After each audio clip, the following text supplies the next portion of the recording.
Hey, today I want to talk about longing in romance. I think it's a really important part of a romance. Um, and it's when the two lovers are apart from each other that you get to see how much they really care for each other. I think that sometimes we forget what romance really is, what the texture of romance is. Um, we think that a romance novel needs to have kissing, it needs to have physical touch, it needs to have lots of moments when the two lovers are together and almost touching or stroking each other's arms. And those can be really important parts. But the longing when the two are separated is also really important. I think of Angel and Buffy in the Buffy the Vampire Slayer TV show and how important it is that they can't be together. And that makes us as an audience want so much more for them to have moments when they're together.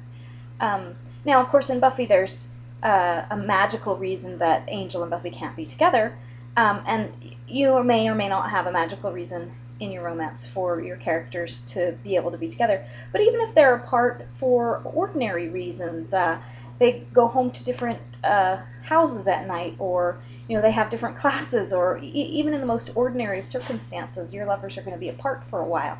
And I think that's an important time for you to show them thinking about each other and missing each other. You can have them think about, what the other person smells like, or you can have them do things for the other person. They can imagine what the other person likes them to wear, and they can either wear it so they can think more about that person. They could choose not to wear it because they don't want the feelings to be stirred up. They can think about how that person wears his or her hair and think about touching it. But it's not the touching so much as the remembering the touching and the fact that they're apart and not allowed to touch that matters. In my book, The Rose Throne, my two main lovers are Issa and Kellin, and they're from completely different kingdoms. And so they meet early in the book, but they spend much of the book completely apart from each other. And for me, that's a really important part of the romance, that they can't be together most of the time. And so for them, it makes the moments when they are together, which are very few, that much more poignant. But it also makes it so that when I write about the times when they are not together, that it's important that they are in each other's minds. And then there's another kind of longing in The Rose Throne, and that's Aelspeth's longing. Aelspeth is this princess who her father's trying to marry off to various people. None of them are particularly good matches for her. But she has two kinds of longings. One is the longing to have someone in her life who's she's romantically interested in. There are various people who are possibilities, but they end up all, for one reason or another, not being the right choice for her. And she watches Issa and Kellin and realizes how much they are in love, and she can't have that. So for her, that's a really big driving motivation for a lot of what she does in the novel.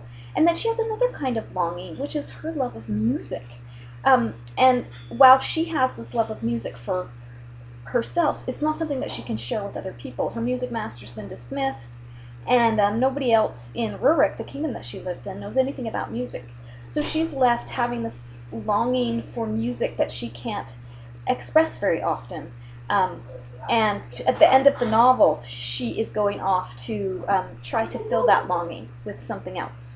So I hope that you enjoy the longing in the book, and I hope if you write your own books that you write longing in